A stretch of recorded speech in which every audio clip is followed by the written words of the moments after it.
आपकी एक सब्सक्रिप्शन हमें बेहतरीन वीडियोस बनाने का हौसला देती है। चैनल को सब्सक्राइब करें और बेल आइकन भी साथ दबा दें। मैं खामोशी से अंदर दाखिल हुआ और चुप करके अम्मी के सामने खड़ा हो गया। अम्मी बोली, इधर आओ उमर, मेरे पास बैठ जाओ। देखो बेटा, कल तुम कितना गलत काम कर रहे थे। इससे तुम्हारे जिस्म पर कितने बुरे साटा पड़ सकते हैं, तुम्हें अंदाजा भी है। सॉरी अम्मी, दोबारा नहीं करूँगा। सॉरी के बच्चे, वादा करो कि दोबारा नहीं करोगे। ठीक है अम्मी, दोबारा नहीं करूँगा। ठीक है बेटा, सो जाओ जाकर, अम्मा ने कहा। मैंने सोचा कि जो मैंने देखा था सबको बताऊं, लेकिन नहीं बताया। माँ, आप मेरा इतना ख्याल नहीं करती जितना आपने बाजी शाजिया कर रखा है। बेटा, मैं समझी नहीं, क्या कहना चाहते हो? खुलकर बताओ। मैंने हिम्मत बढ़ाई। माँ, 25 दिन पहले वाली बात, रात को मैंने सब देख लिया था जो आप तीनों कर रहे थे। यह बात करते ही माँ का रंग पीला हो गया और माँ की हालत बिल्कुल खराब हो गई। माँ की यह हालत देखकर मैं डर गया और दिलासा दिया कि मैं समझता हूँ कि यह आपकी मजबूरी है। जितना मैं मजबूर हूँ उससे कहीं ज्यादा आप और बाजी शाजिया मजबूर हैं। बाजी शाजिया की बातें भी मैंने सुनी है कि वह कितनी मजबूर हैं। माँ, फिक्र ना करें, यह मेरा और आपका राज रहेगा। बाजी शाजिया को भी पता नहीं चलेगा कि मुझे सब पता है और ना ही अब्बा को पता चलेगा। बस आप एंजॉय करती रहा करो। मेरी यह बात सुनकर माँ काफ़ी रिलैक्स हो गई। माँ ने नजरें झुकाई थी। सॉरी बेटा, लेकिन तेरा बाबा 4-5 साल बाद घर आता है। बेटा, मैं बहुत बर्दाश्त करने की कोशिश करती हूँ लेकिन नहीं होता मुझसे। मैं हंस दिया। वैसे मैं एक और बात। माँ ने कहा, कौन सी बात? मैंने कहा, मुझे यकीन नहीं हो रहा सोहेल कितना छोटा है और उसका तू कितना बड़ा है। माँ हंसकर मेरा कान खींचकर बोली, चल शैतान, कोई अपनी माँ के साथ भी इस तरह की बातें करता है। मैंने कहा, आप हमेशा से मेरे दोस्तों की तरह रहे हैं, तो हम यह बात खुलकर कर सकते हैं। अब मुँह मुकम्मल मेरे साथ फ्लोज हो गई थी। हम बेटा, आपको तो मैंने दूध में गोली खिलाई थी, उसको भी तुमने जाया किया। जी मुँह, अगर जाया ना करता तो ऐसा नज़ारा देखने को किधर मिलता। अच्छा मुँह, मेरी एक रिक्वेस्ट है, सोहेल को दोबारा बुलाओ ताकि मैं दोबारा फिल्म देख सकूं।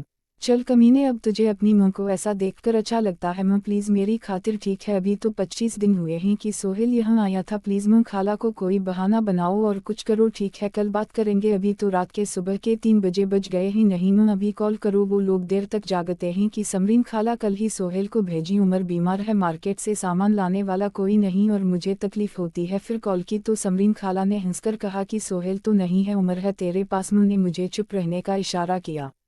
नहीं, वो अपने कमरे में सोया हुआ है। अच्छा बस कल जल्दी भेज उसको। खाला बोली, ठीक है, लेकिन सोहेल को ना पता लगे। माँ ने कहा, ठीक है, और फ़ोन बंद कर दिया। मैंने मुँह को हैरानी वाली नज़रों से देखा। अम्मा, खाला को भी पता है। हम बेटा, उसकी मर्जी से यह होता है, लेकिन सोहेल को नहीं पता। ठीक है माँ, बस जल्दी से सोहेल आ जाए, बहुत जल्दी है मुझे। मैंने मुँह से कहा, इस दफ़ा मेरे सामने करना, ठीक है? माँ बोली, नहीं बेटा, यह नहीं हो सकता। सोहेल को पता चल जाएगा। मैंने कब कहा है कि सोहेल को पता लगे? आप बस वैसे ही मेरे कमरे में करना, बेड पर और एक चारपाई पर मैं सो जाऊंगा और गोली का बहाना करना कि उसको गोली खिलाई है। और दूसरा, मेरे कमरे में हीटर भी है। माँ हंसकर, मैं तो तुझे छोटा समझती थी, लेकिन तुम तो बड़े कमीने हो। प्लान भी तुमने सोच लिया था। ठीक है बेटा, मुझे भी नींद पूरी करने दो। तुम भी पूरी कर लो। वैसे भी वह कल तेरी माँ को सारी रात गर रखेगा। ठीक है माँ, गुड नाइट। सुबह नाश्ता किया तो सोहेल की कॉल आ गई। माँ बता रही थी कि आप बीमार हो। हम यार, जल्दी आ जाना। ठीक है, मैं निकल गया हूँ। माँ ने खुशखबरी सुनाई, बेटा सोहेल के सामने नाटक करना, उसे पता नहीं लगना चाहिए। ठीक है माँ। सोहेल का टाइम हो गया। माँ भी गजब की तैयार हुई थी और सोहेल भी आ गया। मैंने गले लगाया, मैंने भी सलाम दुआ की। माँ ने सोहेल को एक स्माइल दी कि बेटा, मैं चाय बनाकर लाती हूँ। सोहेल ने बताया, खाला जान, मैं थोड़ा आराम करना चाहता हूँ, सफ़र की वजह से थका हुआ हूँ। माँ मुस्कुराकर बोली, ठीक है बेटा, मेरे कमरे में सो जाओ। सोहेल माँ के कमरे में सो गया और माँ खाना बनाने चली गई और फिर हम बाहर घूमने गए। शाम को घूमने के बाद वापस आया और खाना खाया। खाना खाने के बाद माँ ने बताया, चलो उमर बेटा, दूध पी लो, किचन में पड़ा है। कुछ देर बाद मैं वहाँ गया और वापस आ गया। माँ, मुझे नींद आ रही है, लेकिन मैं तो इसी इंतजार में था कि कब यह फिल्म स्टार्ट होती है। कुछ देर के बाद माँ और सोहेल बातें करना शुरू हो गए और फिर आहिस्ता आहिस्ता से माँ सोफे से उठकर सोहेल के पास बैठ गई और बोली, तो सोहेल बेटा सुनाओ, क्या हाल है तुम्हारे? आजकल तो अपनी खाला को जैसे भूल गए हो। कोई और मिल गई है क्या? नहीं खाला, बस क्या करूं, माँ कहीं जाने ही नहीं देती और रोज रोज कौन सा बहाना करूं। दिल तो मेरा भी करता है, लेकिन क्या करूं, आप बताएं कैसी हो, इतने दिन कैसे गुजारे मेरे बिना, या फिर मेरी जगह किसी और को तो नहीं? बेटा किसी और में हिम्मत कहाँ, एक तुम ही तो हो जिससे मुझे पूरा प्यार मिलता है, इस तरह हर किसी के बस की बात नहीं। सोहेल हंसने लगा, अच्छा जी तो यह बात है, चलो आज 25 दिन की सारी कसर निकालते हैं। वैसे खाला अगर यहाँ पर उमर उठ गया और हम दोनों को इस तरह देख लिया तो बहुत मसला हो जाएगा, इसलिए मेरी सलाह है कि चलिए खाला आपके कमरे में चलते हैं, वहाँ पर कोई नहीं है और किसी चीज़ का खतरा भी नहीं होगा। माँ बोली, बेटा वैसे भी उमर को मैंने 2 गोलियां दी हैं और उसे कुछ पता नहीं चलेगा, और उस कमरे में हीटर भी है, मेरे कमरे में बहुत ठंड है। ठीक है खाला, जैसे आपकी मर्जी।